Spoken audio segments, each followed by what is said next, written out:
Welcome to Masonic Symbols. In this segment we look at what the black and white pavement of a Freemasons lodge means. The tessellated pavement is similar to a checkerboard with its light and dark squares. It has been interpreted in many different ways, including that represents light and darkness, yin and yang, positive and negative, and the triumphs and despairs of life. Freemasons are reminded of the highs and lows of life with this pavement, and that all of us have a natural high point as well as a darkest hour. I like to think of it this way. I know if I'm having a good day, I'm standing on a white square, and then I might not have such a good day, and that means I'm standing on the black square. But it's reassuring to know that after every black square or every bad day, there's a good day ahead. I say to people, you get 50 Freemasons in a room and ask them what the checkered square pavement means, you'll get 50 different answers. But here's a couple of examples. The pavement could be thought of as a tablecloth, and that actually it's a table. And the Freemasons used to meet around the table and discuss life, discuss the good and bad and the positive and negative. It also could represent a blueprint, where the ancient Freemasons used to carefully go about their work and plan their actions for the next day. The pavement holds 4 tassels, and they are the 4 cardinal virtues of Freemasonry: prudence, temperance, fortitude and justice. The pavement is situated in the middle of every lodge room across the world. Some lodge rooms have black and white carpet all the way around the lodge room. Some others just have a little pavement. But everywhere, it reminds the Freemasons of the good and bad of life and day.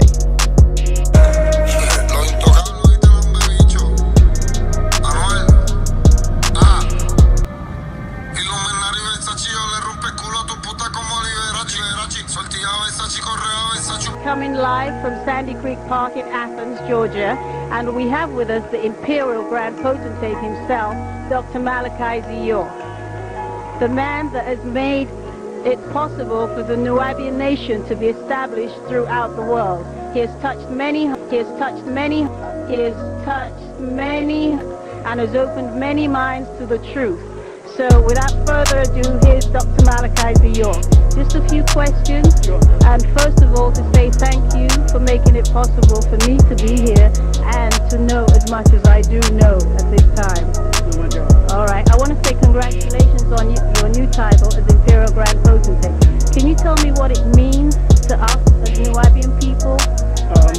I wouldn't say it means anything to Nubian people per se, but in the Masonic world, after you finish traveling, if you just make the decision that you want to go over into the shrine and cross that desert, then you do that. If you want to stay there and climb higher and higher, then you'll take on different titles, you know, depending on what you do for the shrine.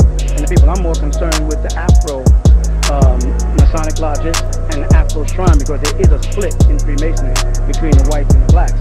And they have the whites have blacks pledging to them, when in actuality the first Freemason was Nimrod, son of Cush, Ethiopian, and they should be getting their charters from us. When in actuality the first Freemason was Nimrod, son of Cush, Ethiopian, and they should be getting their charters from us, between the whites and the blacks. And have the whites have blacks pledging to them, when in actuality the first Freemason was Nimrod, son of Cush, Ethiopian, and they should be getting their charters from us. They should be getting their charters from us.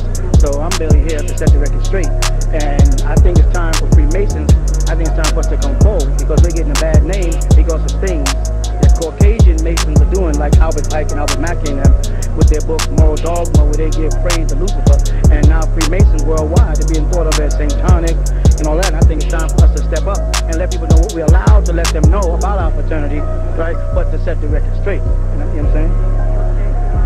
Thank you. How do you think the rest of the world views us with your new title as well? Well, I think that, first of all, it smashes the cult concept. As Freemasons and Shriners, we were trying not to make that public.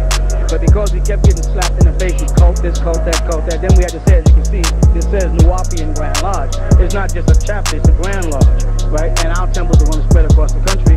And so it's now, in other words, time for us to come forward and let people know that the slander that they keep saying that the cult is a cult, that unless all Freemasons worldwide are a cult, then we're not a cult. You follow me? Can you tell me what's the difference between a Grand Lodge and a chapter? Yeah, a Grand Lodge is more like saying a Mother or Father Lodge. And beneath it, you can have different chapters or different, they have numbers, literally.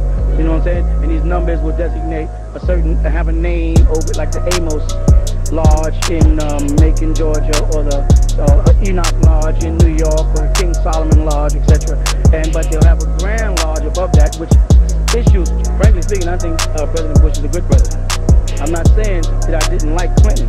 I like Clinton because he was a black president, you know, not the first, but one of the first black presidents. But I like the way Bush deals. I've always been a Republican, and that's difficult when I socialize with most Democrats. You follow? And so I think what President Bush is doing, the way he's handling himself, and the way he's even dealing with foreign affairs. I don't know about the economics yet because it's taking a little time for us to get, adjusted to the seats. But I think he's a good president. I think he's going to prove himself to be a good president. So we don't really have much to worry about. No, we don't have nothing to worry about regardless of who's in office, because a bird with a right wing or left wing is still on the same bird.